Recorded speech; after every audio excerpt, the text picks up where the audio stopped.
بسم الله الرحمن الرحیم.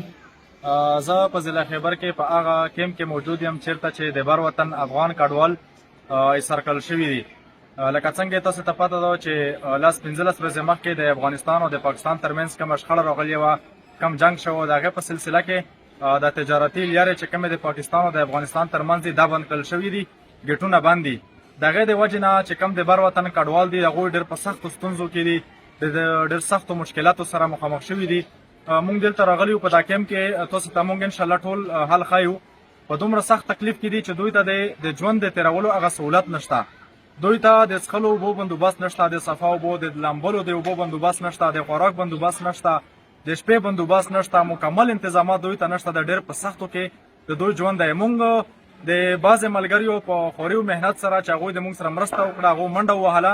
مونږ د پی ټي ایم ملګري راغلو او دوی ته مونږ دلته د میډیکل کیمپ لګولو، ډاکټران هم راوستل، دوایي هم راوړه، د هغوی علاج شروع یې د ما تر شا تاسې وینو چې دلته مونږ راغلو. دوی ډېر زیات مریضان دي، ډېر په سختو حالاتو کې دي.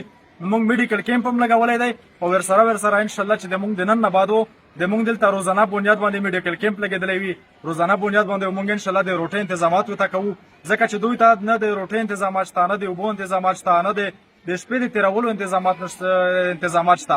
ډېر په سخته کې دي، ډېر په بوره حالاتو کې، ډېر په سخت ځای کې دوی ژوند کوي.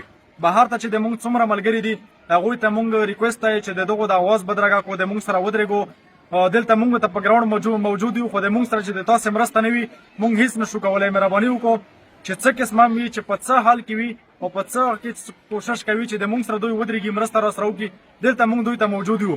دوی اوس ډاکټران لګیا دي، میډیکل کیمپ لګېدلی دی، دوایي مونږ ټوله راوړې ده، خو ډېر زیات مریضان دي او ډېر په سخته کې دي. همدغسې چې د کوم د بر وطن حکومت ته یا د کوز وطن د پاکستان حکومت ته د دغو نه مونږ ریکویسټ کوو، سوال کوو چې دا لارې تاسې کولاو کړو. دا خلک ډېر په سخته کې دي، ډېر په تکلیف کې دي، دلته ډېر په سختو ځایونو کې ژوند تېروي. دا ګیټونه چې دوی ته کولاو شي او په خیر سره دوی خپل ځایونو ته ورسېږي. نو په دواړو حکومتونو باندې مونږ غږ کوو چې دا لارې ورته کولاو کړو، مهرباني وکړو چې دا خلک په خیر خیریت سره خپل وطن ته واپس شي. ډېره مننه.